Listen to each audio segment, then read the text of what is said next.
La mayoría de las personas van en busca de la felicidad, sin darse cuenta que la felicidad no es una meta, es un conjunto.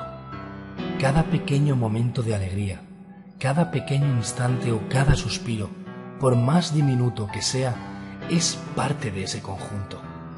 Por eso, disfruta cada momento que puedas y te darás cuenta de que eres feliz, muy feliz.